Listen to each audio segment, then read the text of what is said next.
So how do you test your website to bring in higher income divorce clients?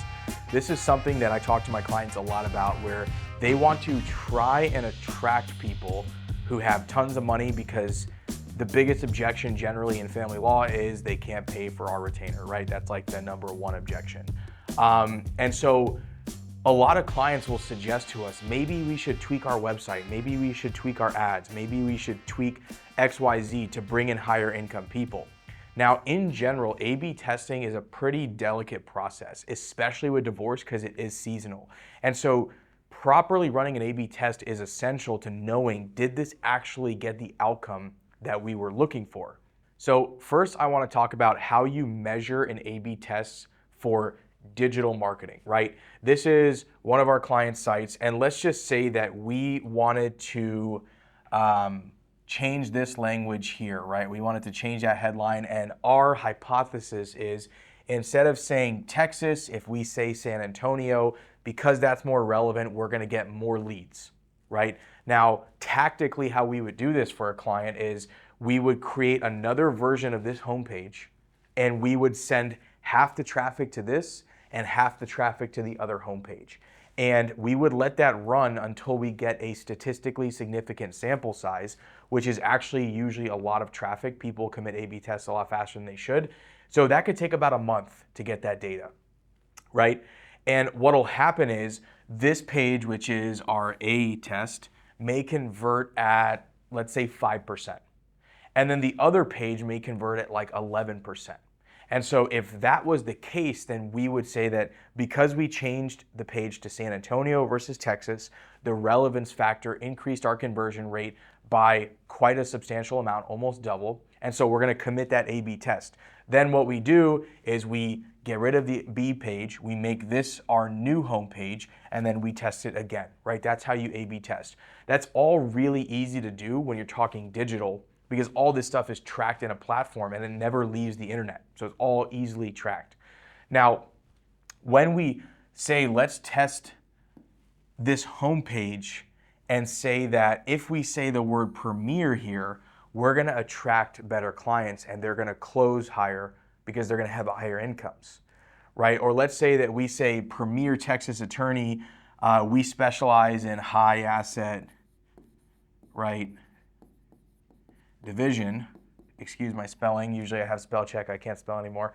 But let's just say we add high asset division, and we add, we're experienced with like stock units, and we're experienced with XYZ. We're experienced with retirement accounts. We're experienced with all these things that say people have money, right? We're just screaming money on the page. That's what we're trying to do. That's a great idea, but let's think about how can we track this. So this is where people don't understand the implications of a test like that. Because while it may attract better leads, we don't know, we got to make sure that we track it. And that takes a lot of capacity from your team. And I'll explain what I mean by that. So let's say we go here to our CRM. This is our fake CRM.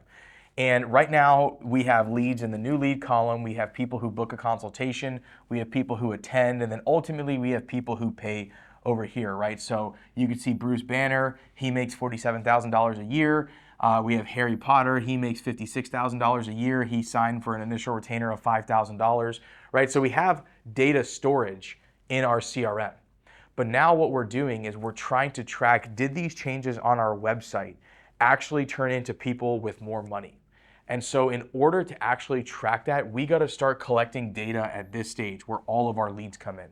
And so in the new lead column, what we have to tell our team to do is get the income ranges of all of these people.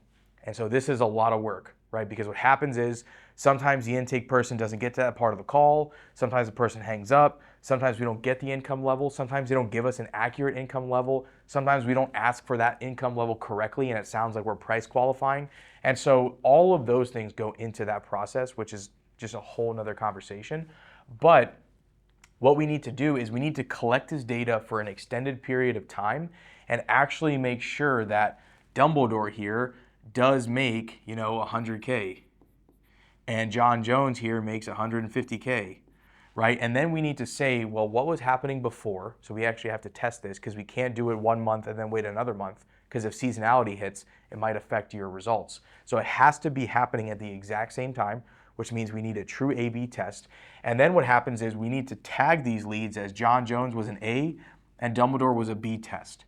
And then we need to take all of that data and put it into a spreadsheet and say, out of all of my A pages, what was the average income? And of all of my B pages, what was the average income? And did it actually move the needle? And if you're thinking this sounds like a pain in the butt, you're absolutely right. It really is, which is why tests like this are so hard to actually prove, because it requires complete buy-in from the intake team. It requires accurate tracking from your marketing team. So if they're not passing over UTM parameters and campaign data and all your phone calls, you're never going to have this data. So it requires a very sophisticated setup, and it requires time to go by, and then you actually have to analyze the data and make sure it made a difference.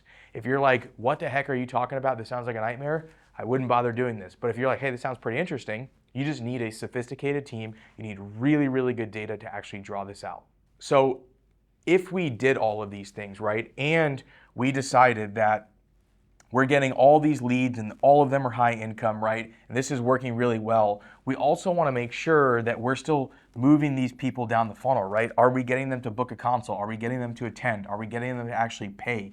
And then what I would do at the end of this too is I would re-verify their income, because sometimes, and I listen to a lot of phone calls from our clients, what'll happen is people will give you a hardcore ballpark here. They'll just be like, yeah, I make like 50 grand.